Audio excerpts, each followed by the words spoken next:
Good morning guys, নতুন একটি blog ভিডিওতে সবাইকে আবার স্বাগত জানাই।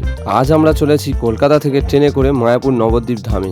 তো বন্ধুরা, এই কলকাতা থেকে মায়াপুর কিভাবে যাবে কম খরচায়, সম্পূর্ণ তথ্য এই ভিডিওর মধ্যে তোমাদের বলবো আর কিভাবে যাচ্ছি তোমাদেরকে দেখাবো।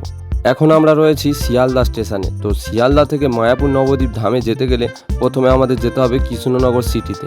শিয়ালদা স্টেশন থেকে কৃষ্ণনগর সিটি যাওয়ার জন্য এখানে দু রকমের লোকাল ট্রেন রয়েছে, এক এসি লোকাল ট্রেন আর 2 নম্বর হলো general Krishnanagar city local train. Sealdah থেকে কৃষ্ণনগর যাওয়ার জন্য এসি লোকাল ট্রেনটি সবসময় অ্যাভেলেবেল পাওয়া যায় না, জেনারেল ট্রেনটি সবসময় অ্যাভেলেবেল রয়েছে সারাদিনে। আমরা যাব শিয়ালদা থেকে এসি কৃষ্ণনগর সিটি লোকালে। এসি লোকালের টিকিট মূল্য রয়েছে 140 টাকা। শিয়ালদা থেকে কৃষ্ণনগর সিটি লোকাল ট্রেনের টিকিট মূল্য রয়েছে 25 থেকে 30 টাকা।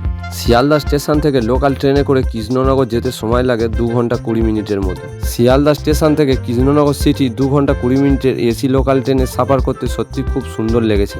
বন্ধুরা, অবশেষে আমরা চলে এসেছি কৃষ্ণনগর সিটি স্টেশনে। কৃষ্ণনগর স্টেশনের সামনে রয়েছে টোটো স্ট্যান্ড। কৃষ্ণনগর স্টেশন থেকে টোটো বা অটোতে করে 2 রকম সিস্টেমে মায়াপুর যাওয়া যায়।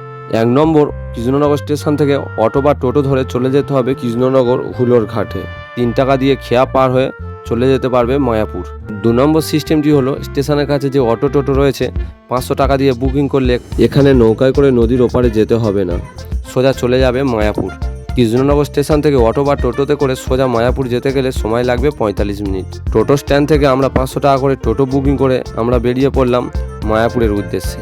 45 মিনিট টোটোয় সময় কাটানোর পরে অবশেষে চলে এলাম আমরা মায়াপুর নগরীতে। বন্ধুরা, ভিডিওটি এখানেই শেষ করছি, আবার ফিরে আসবো নতুন একটি ব্লগ ভিডিওতে। সবাই ভালো থেকো, সুস্থ থেকো। ভিডিওটি ভালো লাগলে একটি লাইক করে যেও।